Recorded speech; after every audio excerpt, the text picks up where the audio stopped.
थी। और आगे अभी देखते हैं क्या होता है। इसमें मार्केट कैपिटलाइजेशन तो शानदार है, ऐसी कोई कंपनी नहीं, सबसे बड़ी कंपनी यही है। तो जो बड़ी कंपनियां होती हैं वो आगे के लिए बड़ा अच्छा रहता है और बहुत ज़्यादा करेक्शन भी नहीं होता। लेकिन कभी कभी सिचुएशन ऐसी बनती है कि ये भी थोड़ी करेक्ट होती हैं, वो भी आगे देखेंगे। फिलहाल पी रेशो इसका चल रहा है 53.7 का, जो बहुत अच्छा है। वो क्यों अच्छा है वो दिखाता हूँ आपको। इसका पी रेशो यहाँ देखिए, तो इसका मेडन पी रेशो जा रहा है 76.3 का, इस हिसाब से बहुत अच्छा है, मतलब सस्ती रेट में मिल रहा है आपको ये स्टॉक। और R O C R O ई तो शानदार है ही। और बुक वैल्यू का बहुत ज़्यादा मतलब नहीं इस स्टॉक में, क्योंकि जो स्टॉक्स ब्लू चिप हैं या अच्छे स्टॉक्स हैं उनमें बुक वैल्यू से हमेशा ऊपर ही मिलेंगे। तो आप इंतजार करो कि ये इस रेट मिल जाए, तो ये कभी संभव नहीं है। हाँ, जो पेनी स्टॉक्स होते हैं उनमें ज़रूर देखना चाहिए कि बुक वैल्यू क्या चल रही है। और डिविडेंड यील्ड भी 1.38 बहुत अच्छा है।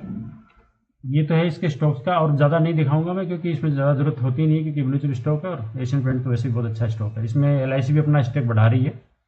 मैंने इसके बारे में एक वीडियो 2-3 महीने पहले बनाया था, ये ब्लू चिप स्टॉक के नाम पे। तो इसमें मैंने 2250 का और 2300 के बीच में खरीदने के लिए बताया था। उसमें ये 2282 के आसपास चला, यानी इन बिटवीन खरीदने की बात करी थी मैंने।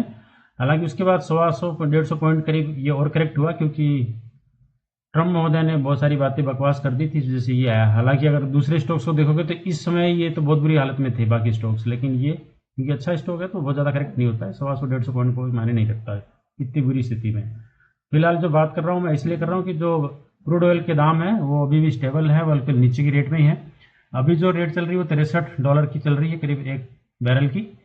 और जिस दौरान ये फाइनेंशियल ईयर मतलब इसका Q4 का रिजल्ट आएगा वो इस दौरान क्या आएगा, तो इस दौरान जिसका हाई था ये लगभग मानिए 82 के आसपास में, और लो जो है वो 68 के आसपास में, यानी इस रेंज में ही इसने क्रूड ऑयल को बाय किया हुआ है। क्योंकि आपको पता है कि जो भी पेंट वगैरह या एशियन पेंट में काम होता है वो सारा पेट्रोलियम प्रोडक्ट का ही काम है, तो उसी से पेंट वगैरह सब बनते हैं।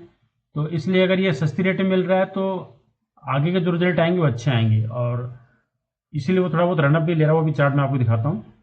आप पहले देखें तो पहले ये 131 के आसपास में, यहाँ देखिए $131 के आसपास में चला गया था, जो अभी फिलहाल इस रेट में मिल रहा है। तो ये मान के चलो कि क्योंकि सारा काम इसी पे होता है तो सस्ता मिलेगा। और जो नेक्स्ट क्वार्टर आएगा, यानी ये तो अभी मार्च का निकलेगा, मार्च के बाद नेक्स्ट क्वार्टर जून वाला आएगा। जून के अंदर जब जुलाई में रिजल्ट आएंगे तो ये इस रेट के जो आपके पास पेट्रोलियम प्रोडक्ट मिला होगा, इनको क्रूड ऑयल मिलेगा, तो आप सोचिए कि इसमें मार्जिन कितना निकलेगा इनका।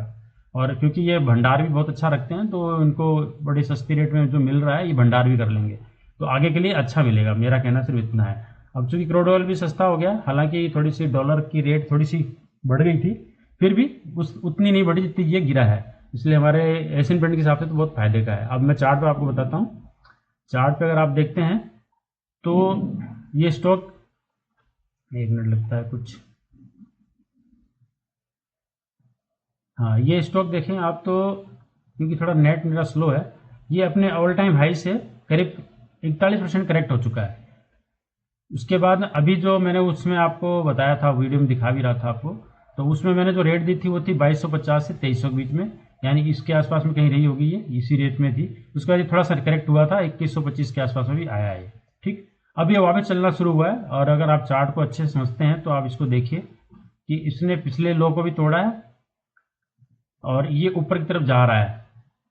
और चूंकि रिजल्ट इसका 8 मई को है तो तब तक ये रनअप लेके मुझे लगता है कि ये इस लेवल 2600 के आसपास में पहुंचा देंगे, क्योंकि आज 16 तारीख की है और 8 तारीख में भी टाइम है, तब तक हो सकता है ये यहाँ तक पहुंचा दें इसको। और यहाँ देखें तो वॉल्यूम भी ठीक ठाक ही आ रहा है अब।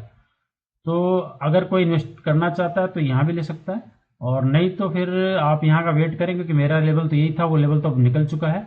और जो टारगेट्स हैं वो ये, पहला टारगेट छोटा सा है 2765 का, और दूसरा ये 2900। लेकिन मैं कह रहा हूँ ये ब्लू चिप स्टॉक है, इसको लॉन्ग टर्म के लिए रखें, और जब एटलीस्ट यहाँ तक तो रखें, 3330 तक का जब तक टारगेट ना आए इसमें निकलने की जरूरत नहीं है। और वेट करें, मैं जब इसका लेवल आएगा तो ये भी मैं बताऊंगा कहाँ निकलने की जरूरत है, उसमें आपको अपडेट कर दूंगा। अगर मेरा ये वीडियो ठीक लग रहा हो तो आप इसको सब्सक्राइब कर सकते हैं इन्वेस्ट ट्रेडर्स के नाम से, और लाइक भी कर सकते हैं, और अपने उन दोस्तों को भेज सकते हैं जिन्होंने इसमें इन्वेस्टिंग कर रखी है और वो कंफ्यूज है कि अब इसमें बाइंग करें या सेल करें तो कहाँ करें, तो उनके लिए भी ये अच्छा है।